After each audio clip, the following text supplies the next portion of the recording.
जय श्री राधे दोस्तों, केपी की वाणी चैनल में आपका स्वागत है। माता रानी का आशीर्वाद पाने हेतु कमेंट में जय माता दी अवश्य लिखें। वहीं अगर आप महाकाल के भक्त हैं तो कमेंट में हर हर महादेव अवश्य लिखें। यकीन जानिए माता रानी संग महादेव की कृपा आप पर और आपकी पूरी परिवार पर अवश्य बरसेंगी और आप परिवार स्वस्थ एवं सुखी रहेंगे। साथ ही आपकी सभी मनोकामनाएं माता रानी कृपा से अवश्य ही पूर्ण हो जाएंगी। दोस्तों, आज की वीडियो में जैसा आपने थंबनेल में देखा है, जुलाई महीने में 2 जुलाई से लेकर 15 जुलाई तक जिन 5 भाग्यशाली राशि के जातकों की विवाह के योग हैं उसकी जानकारी दूंगा। जैसा कि आपको ज्ञात है कि वर्तमान समय में शुक्र तारा के अस्त होने के चलते विवाह नहीं हो रहा है और 2 जुलाई के पश्चात जो है विवाह के योग है, शुक्र तारा का उदय हो जाएगा उस समय और फिर उसके पश्चात विवाह के योग बनेंगे। यानी 2 जुलाई से लेकर 15 जुलाई तक जो है विवाह मुहूर्त है और उस दौरान 5 राशि के जातक परिणय सूत्र में बन सकते। अगर आप अपने जन्मदिन से विवाह की जानकारी प्राप्त करना चाहते हैं तो अपना जन्मदिन हमें कमेंट करें या फिर हमें व्हाट्सएप करें। हमारा व्हाट्सएप नंबर 8521835670। हालांकि आपकी आयु 25 वर्ष से कम होनी चाहिए। 25 वर्ष से कम अधिक उम्र के जातकों की अगर विवाह में बाधा आती है तो कहीं ना कहीं कुंडली में किसी न किसी प्रकार का कोई दोष लगा रहता है। वहीं अगर आप प्रेम प्रसंग में हैं, प्रेम विवाह करना चाहते हैं तो अपना और अपने पार्टनर का जन्मदिन कमेंट करें या फिर व्हाट्सएप करें। आपको यह जानकारी दी जाएगी कि आपके लव मैरिज की संभावना कितनी प्रबल है। यह जानकारी आपको मूलांक के आधार पर दी जाएगी। उससे पहले मैं आपको बता दूं कि अगर आपकी विवाह में बाधा आ रही है, आपकी शादी तय होकर टूट जा रही है या किसी न किसी वजह से व्यवधान आ रहा है, आपने विभिन्न प्रकार के ज्योतिषों से सलाह ली है, कई प्रकार के निवारण भी कराए हैं, इसके पश्चात भी योग नहीं बन रहा है तो आप केपी की वाणी से संपर्क कर सकते हैं और विवाह संबंध की जानकारी ए से जेड तक जान सकते हैं कि आपकी शादी कब होगी, कहाँ होगी, कैसे होगी, किससे होगी, किस दशा में होगी, कितनी दूरी पर होगी, किस नाम से होगी, किस राशि से करनी चाहिए, जीवन साथी का रंग रूप स्वरूप स्वभाव और उनका करियर कैसा होगा, आपका करियर कैसा होगा। अगर आप लव मैरिज करना चाहते हैं तो माता पिता की सहमति मिलेगी कि नहीं मिलेगी, ससुराल में घर द्वार कैसा रहेगा, सास ससुर का स्वभाव कैसा होगा, पति कितना पढ़ा लिखा होगा, पत्नी कितनी पढ़ी लिखी होगी, शादी अपनी जाति अंतर जातीय में होगा, अपने धर्म में होगा, अपने समुदाय में होगा या फिर अन्य किसी धर्म और जाति में योग बन रहे हैं विवाह के, लव मैरिज होगी, अरेंज मैरिज होगी, कितने संतान होंगे, महाभाग्य, महादशा, अंतरदशा, इसके अलावा किन किन प्रकार के योग आपकी कुंडली में बने हैं, अनुकूलता क्या है, चरित्र कैसा रहेगा, इसके अलावा विवाह उपरांत वैवाहिक जीवन कैसा रहेगा और किन बीमारियों का आपको खतरा हो सकता है ग्रह दशा के अनुसार से, तो ये सभी प्रकार की जानकारी अब आप केपी की वाणी से प्राप्त कर सकते हैं। और साथ में यह जानकारी प्राप्त कर सकते हैं आपके विवाह उपरांत वैवाहिक जीवन कैसा रहेगा। अगर आपकी शादी तय हो रही है और शादी तय हो रही है तो आपको मैं सलाह दूंगा कि आप अपनी कुंडली मिलान अवश्य करा लें और यह जानकारी ज्ञात कर लें कि वैवाहिक जीवन आपका कैसा रहेगा। अगर कुंडली मिलान में किसी प्रकार का कोई दोष लगता है तो विवाह उपरांत वैवाहिक जीवन में परेशानी आ सकती है। आइए वीडियो में आगे बढ़ते हैं। तो सबसे पहले मैं आपको दोषों के बारे में बताता हूँ कि विवाह में किन दोषों के चलते बाधा आती है। आपको बता दें कुंडली में कई प्रकार के दोष लगते हैं। इनमें 5 प्रकार के जो दोष हैं वो विवाह में बाधक होते हैं। इनमें काल सर्प दोष, पितृ दोष, मंगल दोष, गुरु अंगारक दोष और गुरु चांडाल दोष।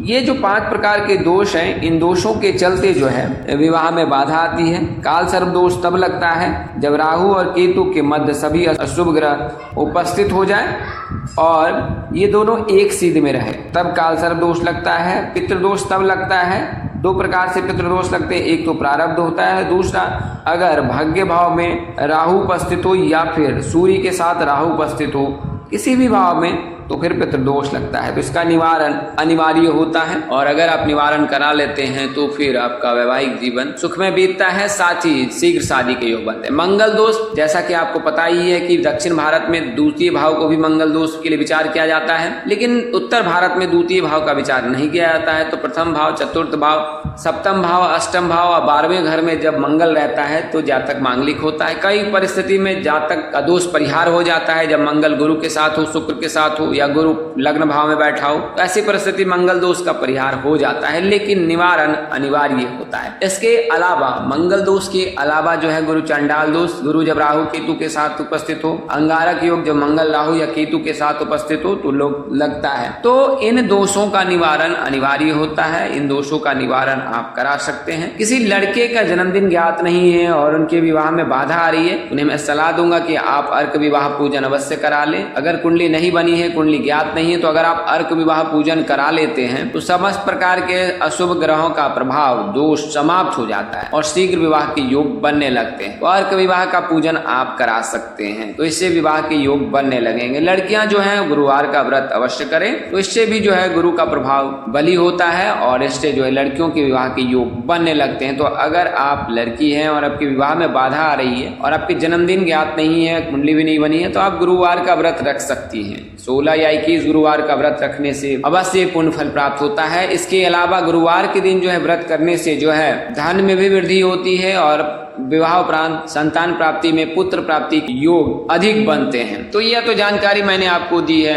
दोषों के बारे में। भगवान शिव जी की पूजा उपासना करें, इससे शुक्र शनि और समस्त प्रकार के जो है अशुभ ग्रह समाप्त हो जाते हैं और शुक्र मजबूत होता है। भगवान विष्णु की पूजा उपासना करते हैं तो सभी शुभ ग्रह मजबूत होते हैं, जैसे कि मंगल, गुरु, चंद्रमा, ये सभी ग्रह जो है वो मजबूत हो जाते हैं। और अशुभ ग्रहों को समाप्त करने के लिए भगवान शिव जी की पूजा उपासना आराधना करें। आप रोजाना जलाभिषेक कर सकते हैं भगवान शिव का। अगर आप कच्चे दूध से जलाभिषेक करते हैं तो भगवान शिव शीघ्र प्रसन्न होते हैं और उनके शीघ्र प्रसन्न होने से न केवल अशुभ ग्रहों का प्रभाव समाप्त हो जाता है, बल्कि आपको मनचाहा वर मिलता है, मनचाहा जीवन साथी मिलता है और साथ ही शीघ्र शादी के भी योग बनते हैं। तो यह तो जानकारी मैंने कुछ प्राथमिक दी है। आइए अब मैं आपको ग्रह दशा के बारे में बता दूं। तो वर्तमान समय में जैसा मैंने आपको बताया है कि गुरु जो है वो वृषभ राशि में विराजमान है। गुरु अभी वक्री चाल चल रहे हैं और 3 जून को उदय हो जाएगा गुरु का। इसके अलावा जो है शुक्र जो है वर्तमान समय वृषभ राशि में है, गोचर कर रखे हैं। आने वाले समय में मिथुन राशि में विराजमान हो जाएंगे। जब 12 तारीख को जो है शुक्र मिथुन राशि में विराजमान हो जाएंगे और वो समय रहेगा संध्या काल 6:29 का। सूर्य जो है 15 जून को जो है मिथुन राशि में गोचर करे में। मंगल जो है आने वाले समय में ही 1 जून को जो है ये मेष राशि में विराजमान हो जाएंगे और 12 जुलाई तक मेष राशि में रहेंगे। बुध की बात करें तो वृषभ राशि में प्रवेश करेंगे और इसके पश्चात फिर कर्क राशि में प्रवेश करेंगे, मिथुन राशि में प्रवेश करेंगे। तो जून महीने में जो है रिश्ते जिनके तय होने के योग हैं उनके लिए शुभ योग बनेगा सभी ग्रहों की राशि परिवर्तन से। वही बात करें 7 जुलाई तक मैंने आपको बताई ये बात। तो आपको बता दें कि जो शुक्र है वो लड़कों के विवाह के कारक होते हैं, विवाह के कारक होते हैं, प्यार के कारक होते हैं और शादी विवाह आदि के कारक होते हैं, सुख के कारक होते हैं। जो है शुक्र वो राशि परिवर्तन करेंगे 12 जून को और 7 जुलाई तक जो है रहेंगे मिथुन राशि में। तो ये 25 दिन जो रहेंगे वो बेहद शुभ रहने वाला है इन राशि के जातकों के लिए और इस दौरान इनके रिश्ते तय होने के 100% योग है। चूंकि गुरु का भी उदय हो जाएगा 3 जून को, तो गुरु भी शुभ प्रभाव देने लगेंगे और फिर उन 4 भाग्यशाली राशियों के तो है ही योग और फिर मिथुन में शुक्र के गोचर से जिन एक राशि के जातक के लिए योग बनेगा। तो कुल मिलाकर के 5 राशि के जातक के लिए जुलाई के महीने में विवाह के 100% योग बनेंगे। आइए अब मैं आपको उन 5 भाग्यशाली राशियों के बारे में विस्तार से बता देता हूँ। तो प्रथम राशि जैसा कि आपको पता है कर्क राशि है। कर्क राशि के जातकों के लिए शुभ योग बनेगा क्योंकि कर्क राशि के जो भी जातक हैं उनके लिए शुभ योग बन रहा है। गुरु के राशि परिवर्तन से गुरु वर्तमान समय में जो है मौजूद है वृषभ राशि में और कर्क राशि के 11वें भाव को देख रहे हैं। तो अगर आप कर्क राशि के जातक हैं तो आपके लिए शुभ योग है क्योंकि गुरु जो है आपको अवश्य इस वर्ष शुभ फल देंगे। विवाह जो है उत्तर और पश्चिम दिशा में होने की संभावना अधिक है। ससुराल की अधिकतम 80 किलोमीटर हो सकती है। विवाह प्रस्ताव एल नाम के जातक, एस नाम के जातक, जी नाम के जातक, एम नाम के जातक से आ सकता है। किससे करना सही रहेगा तो मीन और मेष राशि के जातकों से विवाह करना श्रेष्ठकर होगा। बात करें महीने की तो जुलाई का महीना शुभ है। इसके अलावा नवंबर और दिसंबर के महीने में भी विवाह के योग हैं अगर आप कर्क राशि के जातक हैं तो यह तो जानकारी मैंने आपको कर्क राशि के जातकों की दी है। अगर राशि से यह जानकारी प्राप्त करना चाहते हैं कि आपके लव मैरिज की संभावना है तो इसकी संभावना कम है।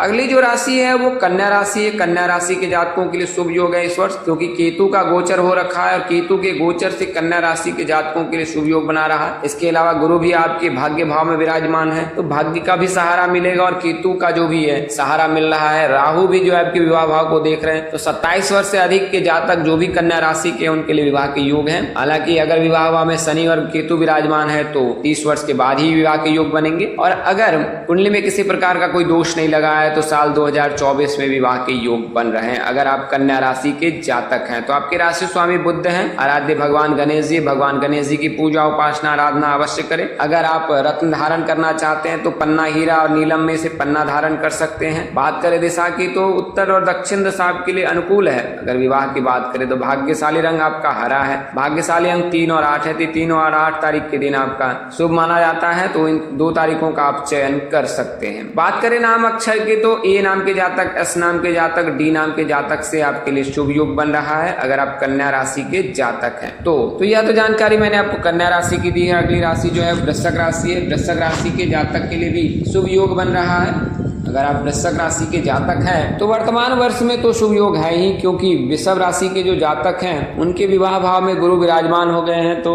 विवाह के योग बना रहे हैं। इनका नाम अक्षर एन और वाई से होता है। इनके राशि स्वामी मंगल हैं। आराध्य देव जो हनुमान जी हैं। भाग्यशाली रंग लाल है। भाग्यशाली अंक 1 और 8 है। राशि धातु तांबा सोना है। राशि शुभ रत्न मूंगा है। राशि स्वभाव चर है। राशि अनुकूलवार की बात करें मंगलवार, गुरुवार, रविवार है। राशि अनुकूल रत्न मूंगा, मानिक तथा पुखराज है। अनुकूल दिशा के लिए पूर्व एवं उत्तर है। राशि तत्व जल है। अगर बात करें दिशा की तो इनके लिए दक्षिण और पूर्व दिशा शुभ है। बात करें दूरी की तो 80 किलोमीटर। बात करें विवाह प्रस्ताव किस नाम से आ सकता है या जा सकता है तो ए नाम के जातक, एस नाम के जातक, के नाम के जातक, जी नाम के जातक, एल नाम के जातक से। वहीं मिथुन राशि के जातकों से विवाह करना श्रेष्ठकर होगा। और बात करें महीने की तो जुलाई का महीना बेहद शुभ है। इसके अलावा नवंबर और दिसंबर के महीने में भी विवाह के योग है। अगली जो राशि है वह धनु राशि है। चूंकि जब शुक्र का गोचर होगा तो धनु राशि के जातकों के विवाह भाव को शुक्र देखेंगे और शुक्र जब विवाह भाव में देखेंगे तो ऐसे जातक जिनकी आयु 26 वर्ष से अधिक है, धनु राशि के हैं, उनके लिए शुभ योग बनेगा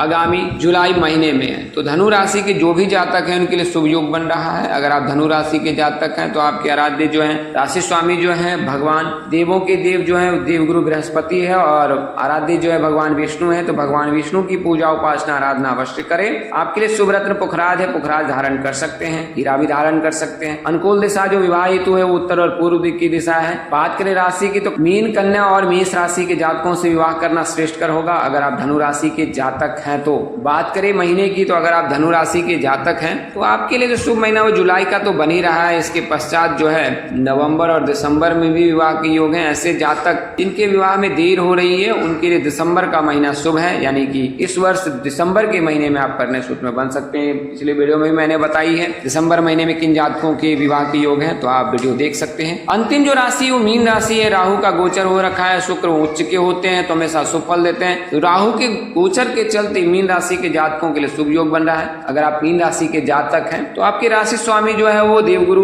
बृहस्पति है और आराध्य जो है भगवान विष्णु जी हैं। आपके लिए शुभ रंग जो है वो पीला है और जो शुभ अंक है वो जो है, अगर मीन राशि के जातकों की बात करें तो मीन राशि के जातकों के लिए शुभ अंक जो है 9 और 12 है। और अगर बात करें रत्न की तो पुखराज जो है वो रत्न जो शुभ माना जाता है। दिशा की बात करें तो उत्तर और पूर्व दिशा ही विवाह के योग है। बात करें नाम अक्षर की तो एस नाम के जातक, जी नाम के जातक, बी नाम के जातकों में से किसी एक जातक के साथ आप कन्या सूत्र में बन सकते हैं अगर आप मीन राशि के जातक। जुलाई का महीना, नवंबर और दिसंबर का महीना और उसके पश्चात मई तक विवाह के योग है। अगर आप मीन राशि के जातक हैं तो आपके लिए शुभ ही शुभ योग है। अगर आप मीन राशि के जातक हैं तो जुलाई के महीने में भी आप कन्या सूत्र में बन सकते हैं। दोस्तों इस वीडियो में मैंने आपको उन 5 भाग्यशाली राशियों के बारे में बताया जिनके विवाह के योग है। आज के लिए इतना ही। अगले वीडियो में फिर मिलेंगे, तब तक के लिए मुझे इजाजत दें। आप जहां रहें मस्त रहें, स्वस्थ रहें, व्यस्त रहें। माता रानी की असीम कृपा बरसती रहे।